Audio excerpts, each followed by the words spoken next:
Hey, what is going on, guys? Welcome to the Self-Made Show. And on today's episode, we have none other than Messick. He is a 16-year-old prodigy. This guy has become an international best-selling author. He's been featured on the Altucher podcast. He is just an amazing, inspirational figure. And we go into some of my backstory. I've known Mark for a little bit of time. We've exchanged some emails. And I said, man, I gotta have you on the show. And I'm so happy that he came on because he drops a lot of knowledge, gives away some really good tips, outlines his process, and is really just a pleasure to talk to. As always, these shows will be on YouTube. They will be on iTunes. Make sure you subscribe to both. All the links that we talk about in the show will be in the description and in the show notes on the website. So that'll be at selfmadeshow.com. So I really appreciate you guys listening, watching, wherever you are. Drop any questions you have. I know that you guys are going to get a ton of value. So without further ado, we are going to get right into the episode. Hey, what's going on, Mark? Hey, I'm glad to have you on today. Glad to be here. Cool, man. So what's interesting is you're actually the first person that I personally reached out to during my Kindle publishing journey. I seen you on, I think it was one of the bestsellers list or something like that back in 2013, maybe early 2014. I'm like, hey, man, you know, what's going on? Let's collaborate. Let's do something. And we've kind of been talking since that point. And what's funny is I didn't find out till yesterday that you're how old? I'm 16. You're 16. So, dude, when I was talking to you, you were, 14 years old, right? Yeah. And you were kind of keeping that, and I understand that you're kind of keeping that, kind of on the low key because obviously, you know, some people don't take people serious that are younger, right? Was that your thoughts behind that? Yeah. At first it kind of was, but then I realized that one day after I actually achieved some level of success, I just realized, you know, this could be, you know, actually a really inspiring story to other Kindle authors. Right. So I decided to, you know, kind of spill the beans a little bit. But before I actually achieved, you know, success, I kind of wanted to keep it quiet so that people want to, I guess, kind of just discredit me. Judge you for being, at that time, 14 or 15. Because, I mean, you got some really cool books, man. And I think we're going to jump into that, but I guess just give me your how you got into writing. I'm looking at your bio right now. It says you wanted to be a writer since you were 10, but can you fill us in a little bit on that journey? Yeah, so it's been really crazy. So let's see, I was 9 or 10. I think I was 10 years old in the 4th or 5th grade, and my parents decided that because of my dad's job, we had to move across the country, but it was going to be kind of a weird move. Like, we'd have to be in a certain rental house for 6 months and then another rental house for 6 months and just jump around a lot. Mm-hmm. So my parents encouraged me to drop out of school and start up homeschool. And I really didn't want to do that because, you know, I really liked it. You know, my circle of friends and elementary school there that I had, I was kind of comfortable with my life. You know, I liked all the same video games that my friends did. You know, things were good, man. Yeah. But then I was really just a pretty normal kid. I mean, I didn't have any interest in writing or anything like that.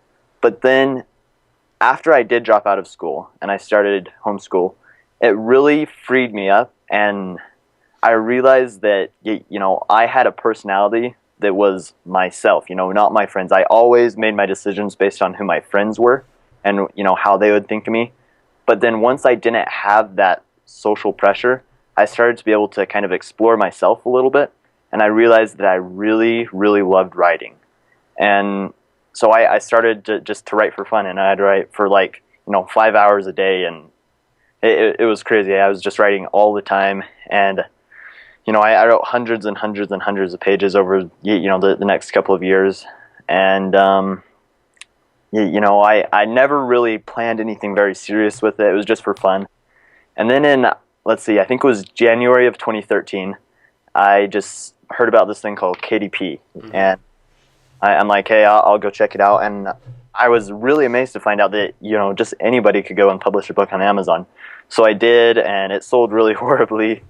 I think I made like $1.05 in the very first month. I mean, Can you tell, what was your first book about that you put up there? it was just it was something that I had written a while back. I think it was like it was super like a cheesy sci-fi short story thing that I had done when I was 10. It really I have since taken it off of Amazon because nobody deserves to read that. So yeah, and then I just started experimenting. I published more books about various topics, and just kind of did lots of experimenting. And it was really a pretty slow journey because I had no money to invest in like good book covers or anything starting out. I had like $5 in my sock drawer, and that was it. And so I just kept experimenting, and slowly over time, I developed this marketing strategy, and now things are going pretty good. Yeah, I'm looking at your bookshelf right now, and it's pretty cool. So, would it be safe to say that you're sort of in the kind of self-help, maybe success genre? Is that I really do like to. Really, kind of my main message that I like to tell people is to go and follow their dreams and don't be scared of the impossible. Because, I mean, 6 years ago when I was in public school, I never would have imagined that in just a couple of years I could be an internationally best-selling author. I mean, it's totally that sounds super impossible. Yet, it happened. It was a really slow process, but it did happen. And so I really tried to encourage people to, do what they want to do, and don't be shy of achieving impossible things. I like it. What is your best selling book? Is it the Why People Fail book? Why People Failed did pretty good at the launch. So did my most recent book, Stupid on Purpose. Okay, yeah, I'm looking at that one. Yeah, those have some really cool book covers and very catchy titles, so I like that. Although I actually probably, in the long run, probably the book that sold the very best is one that I published a while ago. I think it's called How Bad Do You Want It? Okay. That's probably, in the long run, that's been the bestseller. But most recently, Why People Fail and Stupid on Purpose have been. It, man. Well, a lot of people are wanting to know, like, so you obviously have a routine that you follow. When you're coming up with a book idea or going through this process, can you walk us like through that creative process to get from a no book at all to a bestseller? Yeah, so my process has changed quite a bit over time. I know, like, I think it was like 2.5 years ago, I actually wrote a book called How to Write a Nonfiction Ebook in 24 Days. And the funny thing is, when I wrote that book, everything in it was completely true. Since then, pretty much every single part of that process in that book has been completely changed. My process is always changing. But I'll tell you, for the last couple of books and the one that I'm writing now, kind of the way my process works is I start out with the book title. That's kind of what it's like, the hook that draws me in. I'll just be doing whatever, and then I'll start to think of ideas for a book title. And it's really important for me to have a unique, catchy book title. I'm writing a book right now called How to Not Be a Zombie. Okay. I really like creative titles that are unique and have a unique message. And so that's kind of where my process starts, is just trying to think of really just kind of random titles, and then seeing where that leads me. And I'll usually spend a couple of weeks in kind of just like a brainstorming process that's all in my head. I don't put anything on paper yet. And then after those couple of weeks, then I'll start to, what I do is I'll just take this, whatever this idea is or this title, and break it down into 5 to 10 kind of subtopics, and then those become my chapters. And then from there, I develop subchapters and just kind of break it down. And I usually create a pretty thorough outline. So what I've noticed is that for every 1,000 words of an outline that I write, that usually turns into about 10,000 words. So for every 10,000 words of content, there's a 1,000 word outline. So pretty thorough outlines that even down to so pretty much the paragraph level. So for every sentence in the outline, that'll become a paragraph in the book. So pretty thorough outlines, and then once I've gotten to that stage, it's really easy to just go in and knock out a draft really fast, because I already know exactly what's going to be in the book. So that's pretty much it. It's nothing fancy. Cool. Well, I mean, so going back to the titles, man.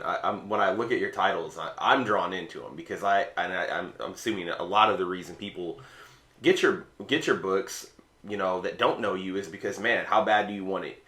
The stupidity simple happiness formula. I really like stupidly simple happiness formula. I really like that, and I think a lot of people can take from that, because if you go on Amazon right now and people are like, man, why isn't my book selling? And you do some coaching and you do have a program, which we'll talk a lot about later, but their books are titled like Success or Yeah. Productivity for Begin, all this stuff, and it's like, man, you have to be creative.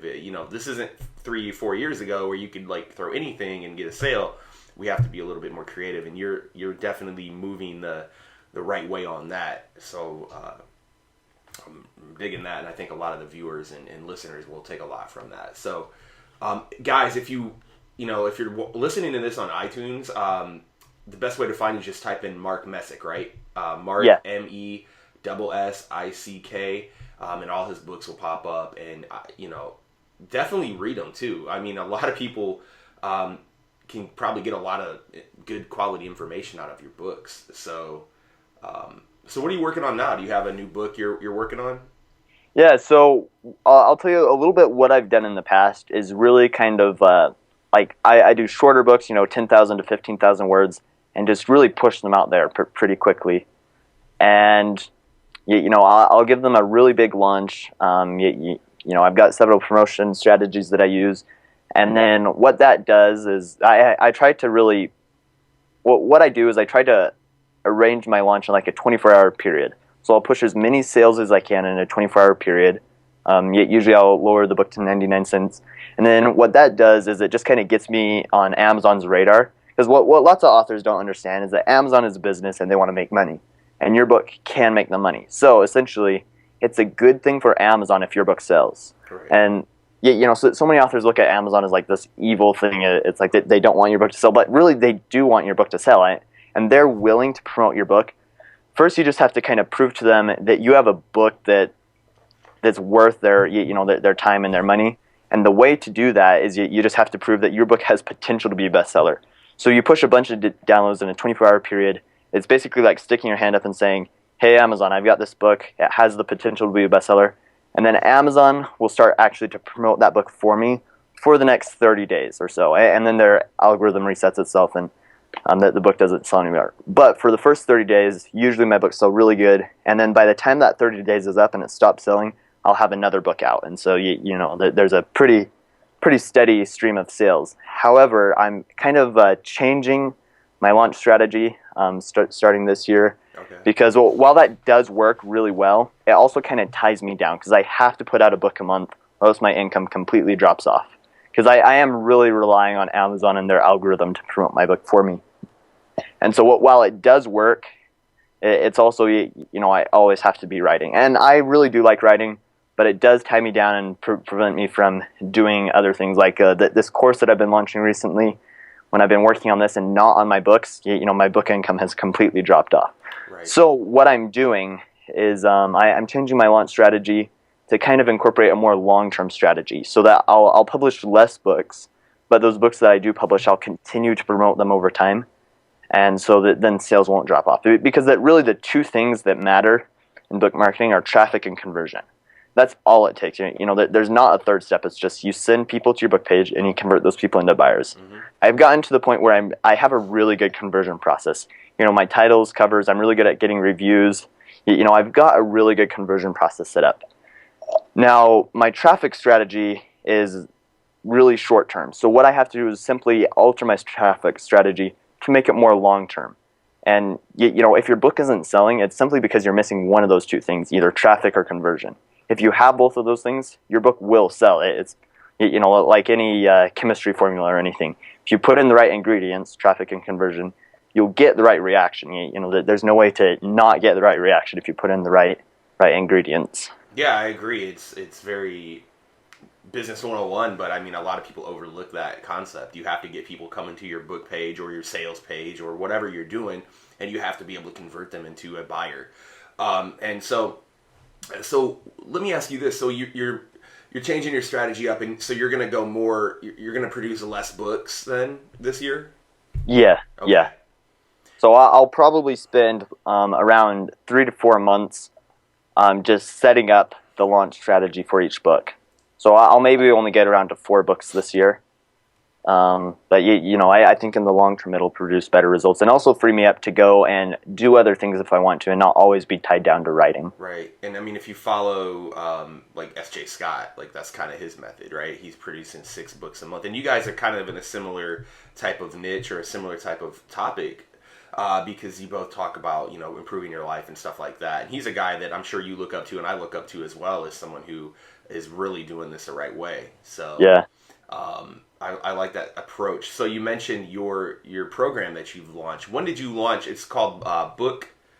Let me get this right. I messed it up on the pre-talk. Book Sales Doctor, right? There you go. Yeah. Cool. So booksalesdoctor.com, right? Yep. So it's actually at the time we're recording this, it's not launched yet. I'm going to be launching in late January, early February. Okay. But by the time this airs, it might be out, might not. But yeah, so I've just been putting this together because I never really planned to do something like this. I'm happy with writing, and so many authors that become kind of successful in whatever their niche is, they kind of eventually turn to Kindle marketing because people push them to do that.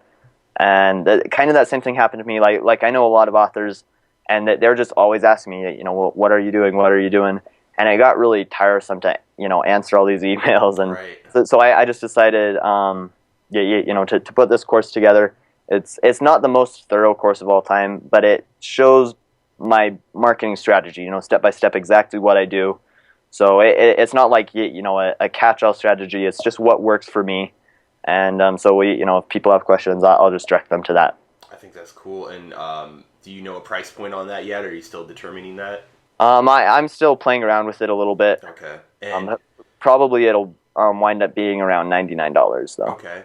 And video, is it a video course or is it a... It's mostly video, so it'll have about 15 videos and then a couple, about 5 bonus PDFs and cheat sheets and things like that. Okay, cool. So, and do you do coaching at all? Are you doing one-on-one? Yeah, I do coaching. What I'm looking to do actually is, because one-on-one coaching, it takes a lot of time. I used to do that a couple of months ago, but it was just sucking up all my time. So what I do now is group coaching. And so it costs a lot less for individual people. I used to charge $150 an hour for one-on-one. What I charge now is $50 an hour, but it's a group coaching, so we'll get 10 people together on a Skype call. Okay. And it's less of a one-on-one feel, but you still, you'll get all your questions answered, and it's $100 less for you, and saves a lot of time. If people are interested in pursuing that with you, where do they go to do that? Probably the best way would just either reach out to me on Facebook or email. My email address is mark@derangedbrilliance.com. Okay, That's cool. It's just a website that I'll get all this from you, and I'll put it in the show notes, and I'll put it on the YouTube. Sounds good. So people can go find that, because I think what you have going on is brilliant, and this is pretty much what I've been telling people to do from the beginning: is put out great books, put out quality books, and don't worry about the search terms or the algorithms, man. Just do really good stuff. So we talked a little bit about sort of how you come up with a book. I want to hit on a couple of other things. So you're 16 years old, right? I mean, when did you just turn 16 or? No, I'm about 16 and a half. Okay, cool. So where do you go from here, man? I mean, you're making, it says $4,000 a month in royalties. I'm assuming that can be, you might even be making more than that. I mean, I don't even know, but where do you go from here? Like, what's your short-term or maybe even long-term goals, if you've thought of that? So I used to, you probably couldn't see, but right here on the wall, I've got a calendar for, I haven't taken it down yet, but for the year of 2015. And at the beginning of the year, I put up this calendar and I was super excited. And I had like all of the books planned that I was going to write. I'm like, okay, I'm going to write book number 7 and launch it on this day, book number 8 and launch it on this day. And I had everything planned out for like the entire year.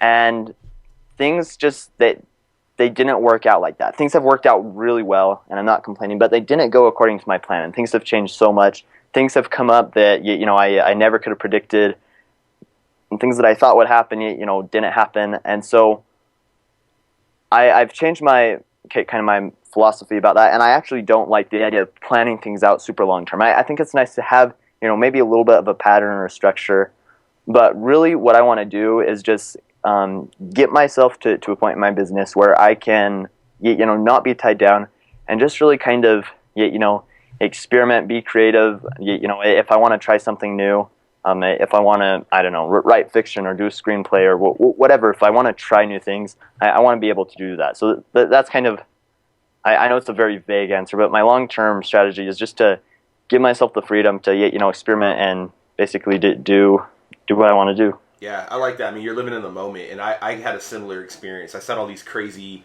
goals. I had like 50 goals last year, and it's like, man, that's too many. Like, where do you go? So this year, it's like, okay, one or two core things that I really need to do, and then everything else is based around just living in the moment and having fun. Because like if you're doing what we're doing, entrepreneurs and stuff like that, like the whole point for me is to be able to enjoy. So many people get caught up. I got to jump through this or jump through that hoop. So I like that. So your parents, I mean, you're still living at home, right? Or you could probably be living at your own place if you wanted to. But what do they think, man? Are they supportive and they give you a lot of time to do your thing? Yeah. I really can't complain at all. My parents have been awesome, and essentially all the credit goes to them, because if they hadn't pulled me out of public school, I would probably be sitting on the couch right now playing video games and doing nothing. What are you playing, man? You playing Call of Duty, or are you playing? Like... I actually don't play any video games at all. I don't even have video games on my phone anymore. I just I used to a lot, in elementary school, but I don't have time for that anymore. So, dude, I'll tell you this, man. You're doing a lot better than I was at 16. I'll tell you that much, man. I can't believe it. So let's go this way, man. So you don't play video games. What are you doing, man? What's your day-to-day routine now? Really, I've just like I've been talking.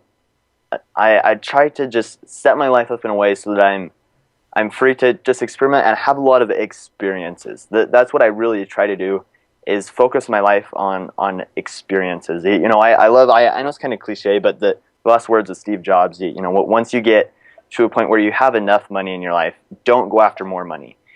Just go after experiences, because we really don't have that long here, and there's so many awesome things to do in this world.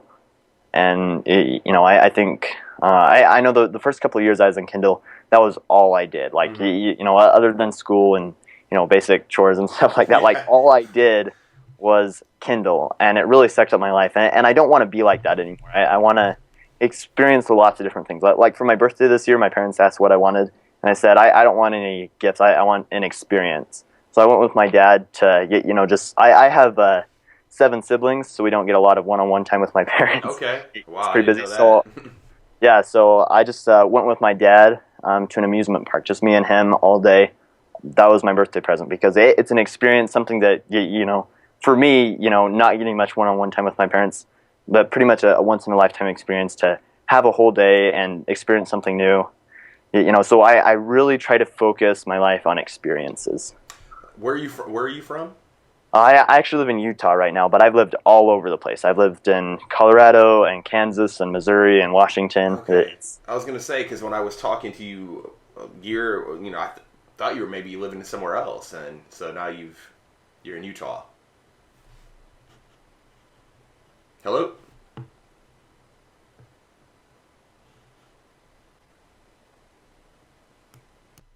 All right, guys. So we had a little bit of technical difficulties. Thank you, Skype, for failing on us in the middle of a question, but it's all good. So you mentioned you move around a lot. So like I said, I think when I first met you, you lived somewhere else, right? Yeah. I probably lived in Missouri at the time. Okay. So now you're in Utah. Do you like it out in Utah now?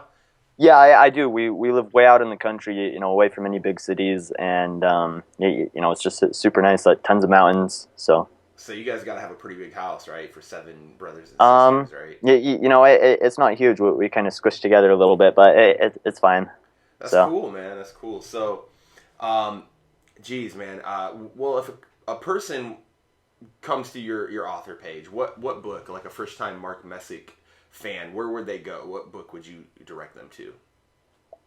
I would probably first direct them to the book Why People Fail. That kind of has a lot of my personal story in there, and also a lot of good information for other people. Okay, cool, man. And where do you get your book covers, if you don't mind sharing that? Yeah. So I highly recommend for all nonfiction authors. They don't do very many fiction covers, but for nonfiction authors, archangelinc.com. Okay. They're really, really good. They've done a fantastic job. I used to use Fiverr for my book covers because I couldn't afford anything else. And I actually thought that my Fiverr covers were good. And then I switched to Archangel Ink, and it was like overnight my income doubled. Like, wow. It was crazy. It just, so many people that they don't realize really the importance of a good book cover. Because like just yesterday I was in this little chat group with a couple of other authors, and a guy, he did his own book cover and he posted it, and he's like, I'm super proud of this one. What do you guys think? And I refrained from commenting because I didn't want to hurt his feelings. But like I thought about asking him, so when people look at this book cover, why is it going to draw them in? Right. What is going to attract people's attention? Because the two steps to conversion are attention, value, right? Mm-hmm. First, you have to get someone's attention, and then anytime anybody makes a purchase is because of value. The sale is made when the perceived value is higher than the cost. And so that's really what a book cover needs to do. It needs to establish yourself as an authority, prove the value, and really just grab people's attention. And so covers are definitely important, worth investing a little bit in. Archangel Ink, they charge about $129 per cover. So, more expensive than Fiverr, but definitely worth it. Yeah. And also, one nice thing about Archangel Ink is it's kind of like a backdoor into Buck Books. Buck Books, it's a really great 99-cent promo site for authors. And it's usually really hard to get in. But it's Archangel Ink and Buck Books are actually run by the same guy. So if you use Archangel Ink for your book covers, you get an automatic free slot with Buck Books, which usually costs $50. And Buck Books has gotten to the point where it's popular enough that it's kind of like an exclusive authors club. Either you're in or you're not. It's really hard to get in. And Archangel Ink is kind of like a backdoor. So okay, that's a great tip. I'm sure a lot of people, and I completely agree, because I mean, I've done the Fiverr thing, and then I've gone to a personal designer that I use who's really good. But yeah, I mean, if you go through the history, I think it was Dale Carnegie. I don't know, but there's just history of authors who have changed their book cover or even like tweaked their title to something more appealing, and their book sales went through the roof. Covers to me is like the easiest part of this process, man. You could send it, have someone do an amazing job, and now it's like your house. Like now you're selling a great house instead of like some rundown, house that looks like everybody else's. Which with Fiverr, everybody's using the top 5 people, right? And every cover is now looking exactly the same. So I'll definitely have it's Archangel Ink. I'll send you a link and you can put it in the show. Cool. So nice, man. So, who inspires you? Like, what authors or books do you read, if you have time to do that? Yeah. So probably the number one person that I look up to, at least right now, is James Altucher. Okay. I love James Altucher. I've actually been on his podcast before, and that was actually the first time I heard about him was when he asked me to be on his podcast. After that, I went and checked out some of his books, and ever since then, I've been like addicted. I've read all of his books. Every blog post that he puts out, I read it right away. He's so inspiring. He's got a really amazing story. He was a top investor. He made millions and millions of dollars back in the early 2000s, and then he lost it all. I think it was the summer of 2000. He lost $1 million a week for the entire summer. And I've heard some of it, but yeah, go ahead, man. It's a very good story. Yeah, he was dirt broke, and then just turned his life around. He was on the verge of suicide when he just decided to turn his life around, and now he puts out all of this amazing content. So definitely go check him out. JamesAltucher.com. He's got tons of free content for people. I definitely recommend for anybody that's interested in self-help or business. He has lots of great advice for both of those topics. Yeah, he was a millionaire, lost it all. Did he lose 2 millionaire statuses, or was it just once and now he's back to his... I think he's back. Okay. But I mean, like, I think from what I've understood, he lost it and then got it back, and then I thought he lost it again and then got it back again. So the dude... been a pretty crazy ride. So that was probably pretty interesting because he's got a pretty mega big podcast. I'm assuming you were a little nervous going on there, right? Yeah, I actually didn't know how big he was Okay. until after, and then I noticed like I got 500 email subscribers in like the next 2 days, and I'm like, whoa, this was a really big podcast. Dude, that's amazing. So, How did he find you? He was just on Amazon? well, no, so he wrote this blog post about I actually didn't know it was him at the time, but he wrote this blog post about I'm trying to remember. I think it was about like alternative education and homeschool. And he was this podcast was basically like a letter to his daughter saying, "I wish you would drop out of school." Okay. And tons of people were hating on him in the comments, saying, "You're an idiot. You should never tell your daughter to drop out of school." And people were saying nasty stuff about him. Like one guy even said he should be arrested for his blog post out. And so then I just commented and said, "Hey, I dropped out of school at age 10. Now I make $4,000 a month, and I'm an internationally best-selling author of 11 books." And then, like, everyone just shut up. Like, it completely ended the conversation. And James Altucher, he saw that, and he reached out to me on Facebook, asked me to be on his podcast. So, wow. And was that on his blog where that comment war was going no, on? it was actually, I think it was TechCrunch. Okay. Dude, that's crazy. So, what else, man? Has anybody else reached out to you? Or, like, have you got any crazy stories of just media outlets hitting you up, being like, hey, man, Not yet, but with this book launch that I'm going to be launching in April or so, I'm planning on reaching out, doing a little bit more publicity, because I really do have a pretty amazing opportunity here, with a unique story, and it would be kind of be stupid to not cash in on that. Yeah, man, I think you definitely. I mean, you got a really amazing process story, and you're doing it the right way. What are your brothers and sisters? Are they into the publishing game, or are they just? No, I think every one of my siblings has a unique talent. We're all super different, but we all, have something that we really love and put a lot of our time into. Cool. Yeah, man. I don't know how you do it with all that. You got somebody. I'm imagining you got a lot of commotion going on around the house to try to bear down and write. Do you write from home, or do you go down to like a coffee shop, or? I've done. I do some of both. Okay. Cool, man. Well. Dude, it's been awesome talking to you, and so I want to touch a little bit more on, I guess, your course that's coming out in February, early February, maybe late January. Yeah. Okay. So it's called Book Sales Doctor. You can find it at booksalesdoctor.com. Basically, it's just a place where I share my step-by-step marketing strategy. It's completely transparent. I don't hold anything back. I hate the courses. They're like, okay, buy this course for $20, and then it's like, oh wait, this is just half the course. Buy the rest of the course for $100, and then so it's like everything I could possibly ever tell you about book marketing is in here, and I really just put it together mostly as a service to other authors, because I see so many authors that have really good books, and they were right now they're where I was for like 2 years, that they just don't know how to push through this barrier of success. Right. And they're so close, but they just don't know quite what to do step by step. So this is just something to help you push through, get past the last couple of steps, and really experience the success that you deserve.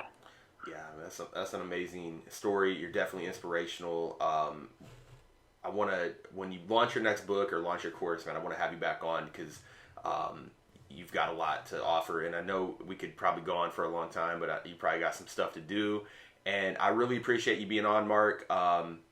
Thanks so much, man, and we'll talk to you again soon. Okay, awesome. Thank you so much for having me. Yeah, bye.